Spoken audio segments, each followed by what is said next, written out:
ನಮ್ಮ ಜೊತೆಗೆ ಮಾತಾಡೋದಕ್ಕೆ ಈಗ ಆದಿಲ್ ಸಂಬಂಧಿಕರಿದ್ದಾರೆ. ಅವರ ಚಿಕ್ಕಪ್ಪ, ಸ್ವತಃ ಆದಿಲ್ ಅವರ ಚಿಕ್ಕಪ್ಪ ನಮ್ಮ ಜೊತೆಗಿದ್ದಾರೆ. ಏನಾಯಿತು ಎತ್ತ ಅಂತ ಅವರಿಂದನೇ ಕೇಳೋಣ.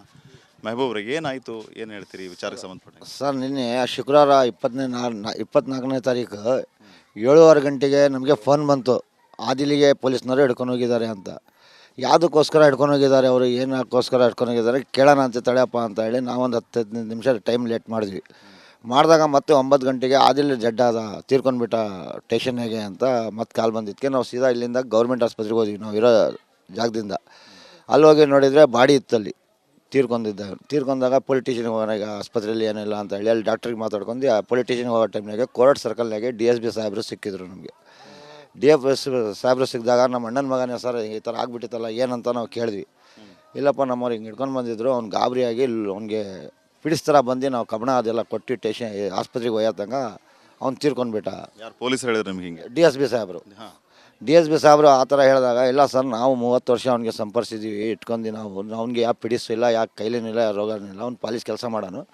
ಸ್ಟೇಷನಿಗೆ ಹೋಗಿ ಮಾತಾಡೋಣ ಸರ್, ಇಲ್ಲಿ ರಸ್ತೆಗೆ ಬೇಡ ಜನ ಸೇರ್ಕೊತಾರೆ, ಸ್ಟೇಷನಿಗೆ ಹೋಗಿ ಮಾತಾಡೋಣ ಅಂತ ಸ್ಟೇಷನಿಗೆ ಹೋದ್ವಿ ನಾವು ಅವ್ರ ಜೊತೆಗೆ.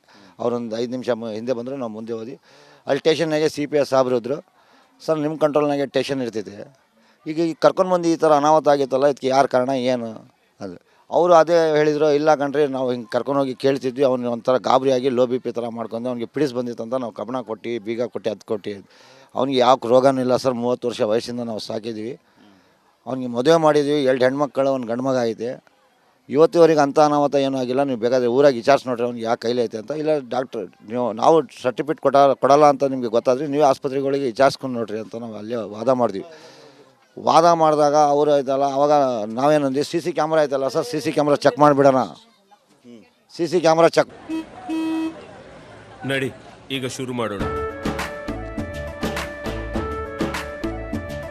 ಕೇಸರಿಯಿಂದ ಮನೋಲ್ಲಾಸ ಮನಸ್ಸು ಮತ್ತೇರಿ ಕುಣಿದಾಡಿದೆ ನೋಡು, ಮನಸ್ಸು ಮತ್ತೇರಿ ಕುಣಿದಾಡಿದೆ ನೋಡು. ಕ್ಷಣ ಕ್ಷಣವೂ ಆಚರಿಸಿ ಕೇಸರಿ ಹಬ್ಬ. ವಿಮಲ್ ಬಾಯಲ್ಲಿ ಹೇಳಿ ಕೇಸರಿ ಮಾಡಿಬಿಡೋಣ, ಏನಾಗಿತ್ತು ಅಂತ ಗೊತ್ತಾಗ್ಬಿಡ್ತೈತೆ ಅಂತ ಹೇಳಿ CC ಕ್ಯಾಮ್ರಾ ಚೆಕ್ ಮಾಡೋಕೆ ಹೋದಾಗ 8:55ಗೆ ಇವರು ಈ ಕಡೆಯಿಂದ ಕರ್ಕೊಂಡೋದ್ರು ಸರ್ ಒಳಗೆ. ಅವನು ಜೊತೆಗೆ ಹೋಗಿದ್ದಾನೆ ನಡ್ಕೊಂಡು. 9:05ಗೆ ಆ ಕಡೆಯಿಂದ ಇವನಿಗೆ ಎಳ್ಕೊಂಡು ಬಂದರು. ಎಳ್ಕೊಂಡು ಬಂದೆ ಅವ್ನಿಗೆ ಪಿಡಿಸ್ತರ ಬಂದಿತ್ತು, ನಾವು ಕೇಳ್ತಿದ್ದೀವಿ ಅಂದ್ರೆ. ಅರ್ಧ ಗಂಟೆ ವೈದ್ಯ ಈಗ ಕರ್ಕೊಂಡು ಬಂದಾಗ ನಿಮ್ಮದೇ ತಪ್ಪು ಸರ್, ಇದು ಮಾಡಿದ್ರೆ ನಮಗೆ ಒಟ್ಟಿಗೆ ಒಳ್ಳೆ ಅನುಕೂಲ ಮಾಡಿಕೊಡ್ಬೇಕು. ಆಮೇಲೆ ಆ ಹುಡುಗಿಗೆ ಐತಲ್ಲ ಒಂದು ಜೀವನಕ್ಕೆ ದಾರಿ ಆಗಬೇಕು. ಅದು ಮಾಡಿಕೊಡ್ತೀನಿ ಅಂದರೆ ನಾವು ಕಾನೂನು ಮುಖಾಂತರ ಒಪ್ಕೊತೀವಿ, ಇಲ್ಲ ಅಂತ ಹೇಳಿದರೆ ಕಾನೂನು ಮುಖಾಂತರನೇ ಮುಂದೆ ಓಡಾಡ್ತೀವಿ ಸರ್ ನಾವು. ಈಗ ಏನು ಹೇಳಿದ್ದಾರೆ ಅಧಿಕಾರಿಗಳು ನಿಮಗೆ ಅಂತ ಅವ್ರಿಗೆ ನಾವು ಹೇಳಿದ್ಕೆ, ಆಯ್ತಪ್ಪ ನಿಮಗೆ ಮಾಡಿಕೊಡ್ತೀವಿ, ನಾವು ಎಲ್ಲ ಅನುಕೂಲ ಮಾಡಿಕೊಡ್ತೀವಿ, CC ಕ್ಯಾಮ್ರಾ ಚೆಕ್ ಮಾಡೋಣ ಅಂತ CC ಕ್ಯಾಮ್ರಾ ಚೆಕ್ ಮಾಡಿದ್ವಿ ಸರ್ ಹೋಗಿ. ಅಷ್ಟರಾಗೆ ಹೊರಗಡೆ ಗಲಾಟೆ ಮಾಡಿದರು. ಅದು ಯಾರು ಮಾಡಿದರು ಏನು ಮಾಡಿದರು ಅಂತ ನಾವು ಒಳಗಿದ್ವಿ. DSP ಸಾಹೇಬ್ರಿದ್ರು, CP ಸಾಹೇಬ್ರಿದ್ರು, ನಮ್ಮ ಜೊತೆಗೆ ಸಿಬ್ಬಂದಿಗಳಿದ್ರು. ಅದು ಯಾರು ಮಾಡಿದ್ದಾರೆ ಏನು ಮಾಡಿದ್ದಾರೆ ಅಂತ ಅದು ನಾವು ಹೊರಗೆ ಬಂದು ನೋಡಿಲ್ಲ. ಆಗಿರೋ ಗಲಾಟೆಗೂ ನಿಮ್ಮ ಕುಟುಂಬಕ್ಕೂ ಸಂಬಂಧ ಇಲ್ವಾ?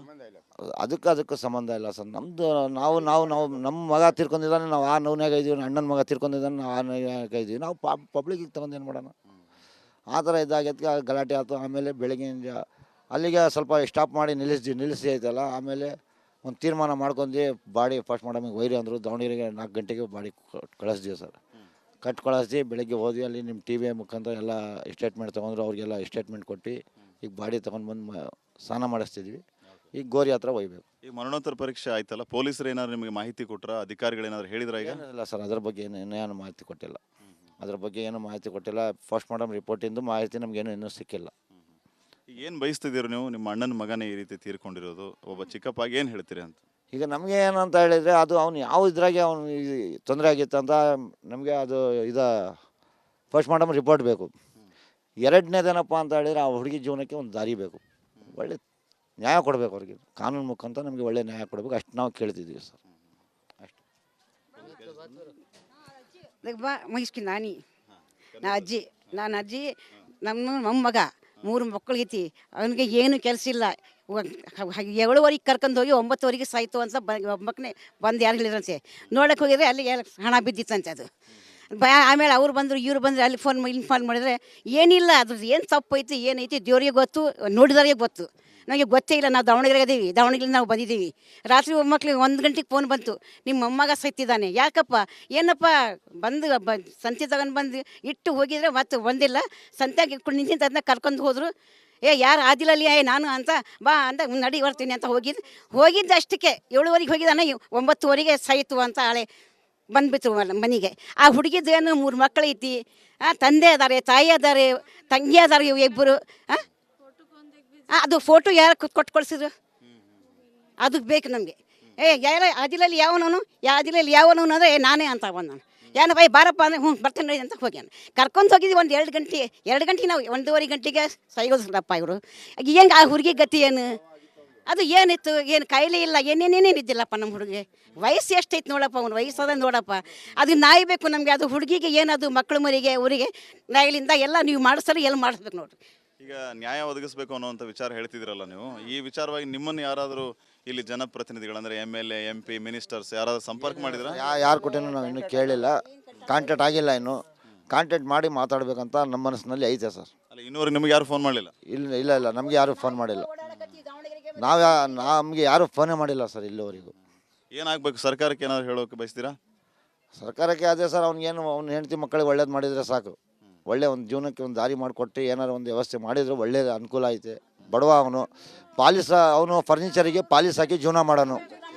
ಆ ಮರ 3 ಮಕ್ಕಳಿದ್ದಾವೆ ಸರ್, ಇಬ್ಬರು ಹೆಣ್ಮಕ್ಕಳು, ಒಬ್ಬ ಗಂಡು ಮಗ ಇದ್ದಾನೆ, ಸಣ್ಣ ಮಕ್ಕಳು. ಈಗ ಅವ್ರಿಗೆ ನೋಡ್ಕೊಳೋರು ಯಾರೂ ಇಲ್ಲ. ನಾವು ಸಂಬಂಧಿಕರು ಅಂತ ಹೇಳಿದರೆ ಇವತ್ತು ಈಗ ನೋವಾಗೈತೆ, ಈ ನೋವು ಕಷ್ಟದಲ್ಲಿ 1 ತಿಂಗಳು 2 ತಿಂಗಳು ನೋಡ್ತೀವಿ ಸರ್, ಆಮೇಲೆ ಯಾರು ನೋಡೋರು ಇರೋರು. ಆ ಹುಡುಗಿ ಬಾಳಿಗೆ ತೊಂದರೆ ಆಗ್ತಿದೆ. ಆ ಬಾಳಿಗೆ ತೊಂದರೆ ಆಗಿಲ್ಲ ಒಂದು ಒಳ್ಳೆ ನ್ಯಾಯ ದಕ್ಕಿಸ್ಕೊಡ್ಬೇಕಂತ ಕೇಳ್ಕೊತೀವಿ ನಾವು. ಹಲೋ, 24 ತಾರೀಕಿಗೆ ರಾತ್ರಿ 7:30 ಗಂಟೆಗೆ 2 ಜನ ಸಂತೆ ಬೀದಿ ಮೈದಾನಕ್ಕೆ ಬಂದಾರೆ. ಆದಿಲಲ್ಲಿ ಹೋಟ್ಲನ್ನ ಕುಂತ್ಕೊಂಡಿದ್ದ. ಪೊಲೀಸ್ನವ್ರು ಬಂದು ಆದಿಲ್ ಬಾರೋ ಅಂತ ಕರ್ಕೊಂಡು ಹೋಗಿದ್ದಾರೆ. ಕರ್ಕೊಂಡು ಹೋಗಿದ ತಕ್ಷಣ ಅವ್ನು ಹೋಗಿದ್ದಾನೆ ಜೊತೆಗೆ ಹೋಗಿ ಕಾಂಟ್ಯಾಕ್ಟ್ ಮಾಡಿದ್ದಾನೆ ಸ್ಟೇಷನ್ನಾಗೆ.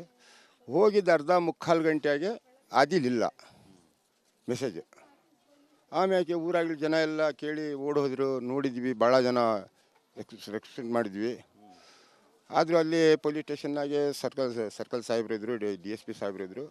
ಅವರು ಹೇಳಿದರು, ನಮ್ಮಲ್ಲಿ ಏನು ಅಂಥದ್ದು ಆಗಿಲ್ಲ, ನಮ್ಮಲ್ಲಿ ಸ್ಟೇಷನ್ನಲ್ಲಿ ಯಾರೋ ಬಡ್ದು ಏನೂ ಮಾಡಿಲ್ಲ ಅವನಿಗೆ.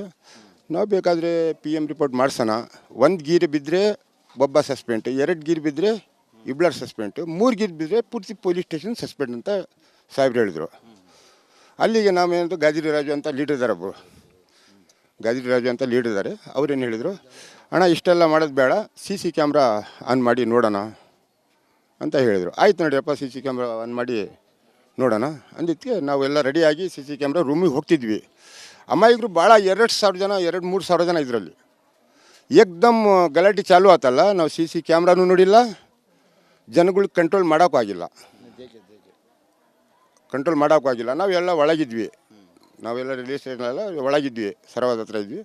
ಅಷ್ಟು ಹೇಳಿದ್ರು ಅವರು, DSP ಸಾಹೇಬ್ರು ಅಷ್ಟೇ ಹೇಳಿದ್ರು, ಸರ್ಕಲ್ ಸಾಹೇಬ್ರು ಅಷ್ಟೇ ಹೇಳಿದರು.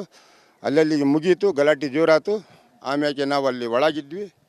ಒಳಗಿದ್ದ ತಕ್ಷಣ ಏನು ಮಾಡೋಕ್ಕಾಗ್ತೈತಿ, ಜನ ಜಾಸ್ತಿ ಆದರೂ ಬಂದ್ವಿ, ಅಷ್ಟೇ ಆಯ್ತು. ಈಗ ಏನಾಗಬೇಕು ಅಂತ? ನಾನು ತಾತ ಆಗಬೇಕು ಅವನಿಗೆ.